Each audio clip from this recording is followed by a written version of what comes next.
Nicolas Orsini le disait, on est dans un territoire à fort potentiel, un potentiel qui est en train de se révéler justement en étant stimulé, activé par l'appel à projet de la région, dont on va dire un mot puisque, et je vais inviter le président d'Eritech SAS, Eric Pacheco, à me rejoindre sur scène. On s'est penché. Vous savez, en 2021, on avait sorti un livre blanc de l'Eritech. On avait fait un petit tour de France, une soixantaine d'initiatives qui ont été scannées. Et puis là, on s'est dit, bah tiens, voilà, le potentiel de ce territoire régional, il y a un appel à projet, il y a 79 lauréats. Alors on se penche dessus. Eritech, à la fois la société Eritech que tu présides, Eric, et l'IADT, Institut d'Auvergne-Rhône-Alpes de développement des territoires. Je te laisse nous dire un mot de la démarche qu'a présidé à ce travail. Bonjour à tous, ravi de vous retrouver. Merci à tous et merci au département de la Haute-Loire de nous accueillir une nouvelle fois, 4e année. Marie-Agnès, encore merci pour cet accueil formidable. Vous êtes nombreux aujourd'hui et on s'en félicite. La démarche qui préside à à la seconde publication, puisque je rappelle qu'il y a eu un premier livre blanc Eritech, c'était dès 2021 exactement. Bah, c'est toujours un peu la même en fait, et c'est quelque chose qui m'invite en ma qualité de président de la société Eritech qui est basée au Puy-en-Velay, et on est très fiers de cet ancrage territorial. C'est à revenir sur des enjeux en fait qui sont importants pour tous les porteurs de projets qu'ont évoqué notamment les élus ce matin.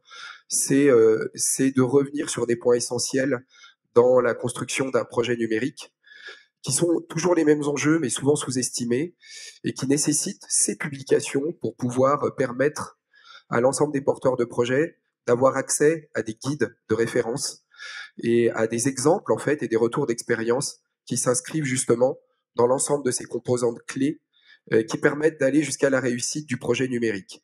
Et ces composantes clés sont les suivantes. C'est un peu toujours les mêmes, mais c'est toujours bon de les rappeler. C'est qu'il n'y a pas de projet numérique sans stratégie patrimoniale. Et en fait, le numérique est un outil au service de la stratégie de conservation, de préservation ou de valorisation des patrimoines, et pas l'inverse. Même si les technologies immersives, les technologies autour du numérique sont toujours très excitantes et souvent fantasmées, il ne faut pas inverser les propos. Donc, le livre blanc sur les projets orienté et consacré aux 79, je crois, projets. 79 projets lauréats sur la région et 24 qui sont traités, dont 5 monographies. Participe encore une fois à revenir sur ces sujets clés qui sont la vision, les objectifs, les publics, le récit, la nécessité d'une ingénierie technologique adaptée aux objectifs et aux enjeux d'un projet et d'une stratégie patrimoniale autour d'un territoire ou autour d'un actif patrimonial. Et ensuite, quelque chose de très très important, les 3 autres points qui me paraissent essentiels, c'est le modèle économique. Il n'y a pas de projet sans modèle économique, et le modèle économique est très vite un sujet dans la construction des projets numériques patrimoniaux. Les ressources à engager, qu'elles soient matérielles ou humaines, pas de projet numérique sans ressources. On peut imaginer le meilleur pour soi, mais il faut mobiliser, investir et projeter la durabilité du projet à travers des ressources qui s'occupent de ce projet sur la durée. Et enfin, l'évaluation et l'impact. Il faut absolument, en tant que porteur de projet dans cette salle, que vous évaluiez vos projets numériques, que ce soit des projets immersifs sur site, des applications, des sites internet. Il faut absolument les encadrer et les suivre dans la durée et être capable de les faire évoluer. Le numérique a cette faculté d'être évolutif, de pouvoir systématiquement emmener vos projets sur des phases 1, 2, 3, 4, et donc il est important de les projeter dans la durée et de ne pas les mettre sur étagère au bout d'un certain temps parce qu'ils ont servi 2 ou 3 ans et qu'après, voilà, fin de cycle, et on les range et on ne les accompagne plus. Donc voilà, je pense que pour ne pas spoiler la restitution qui va être faite dans quelques instants, je voulais insister sur ces points-là et rappeler que Erytech et le cluster Erytech professionnel que vous avez pu voir et que vous allez continuer de voir sur cette journée formée d'entreprises expertes. Eh bien, tous ces acteurs-là sont là pour veiller à ces différents indicateurs. Voilà. Merci Sébastien de m'avoir offert ce temps. Merci Eric, merci beaucoup.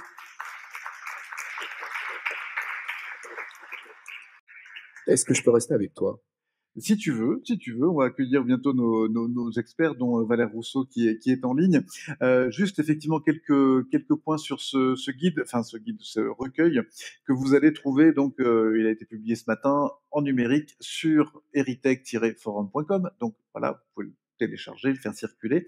Il y a 5 monographies, c'est-à-dire nos étudiantes de l'IADT que je tiens à citer.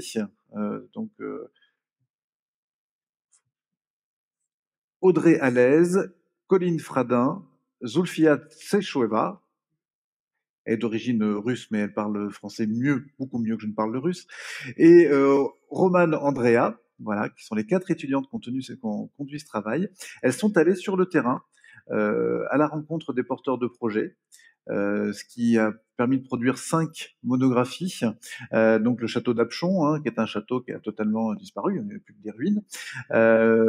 Et c'est très intéressant de découvrir ce qu'il y a derrière.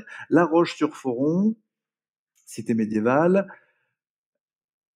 On en parlait tout à l'heure, les villages d'Ozon et de Landes-sur-Alagnon, ici en Haute-Loire. Le prieuré de Pommiers-en-Forez, l'abbaye Saint-Antoine, voilà, un certain nombre de lieux qui proposent une expérience numérique qui a été regardée. Alors c'est les mots qu'ont recueillis les étudiantes, c'est les mots des porteurs de projets, c'est leur façon d'en parler, leur façon de l'évaluer, ou parfois avec des difficultés pour évaluer des constats sur une communication qui doit être renforcée, mais beaucoup de passion, beaucoup d'envie, beaucoup de manières très différentes de répondre malgré tout à une question relativement têtue qu'on va aborder de manière imminente. C'est comment maintenir cette chaîne de la transmission et comment faire en sorte que les jeunes publics s'intéressent à nous. Il y a vraiment une obsession des jeunes publics. Les 2/3 des projets sont portés dans l'objectif d'attirer les jeunes publics. Voilà. Donc c'est vraiment quelque chose qu'il faut qu'on intègre. Et puis le dernier tiers, c'est pour les publics empêchés. Donc Marie-Agnès en a parlé. Voilà, les jeunes et les publics empêchés, on est au cœur de ce sujet-là, c'est-à-dire qu'en fait, ça révèle une forme d'angoisse de la rupture de la transmission. Il faut savoir, une étude récente internationale tend à montrer que les gens qui vont aujourd'hui au musée ou dans les lieux patrimoniaux, ils sont allés plus jeunes avec leurs parents.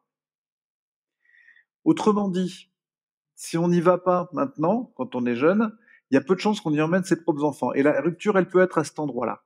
Voilà.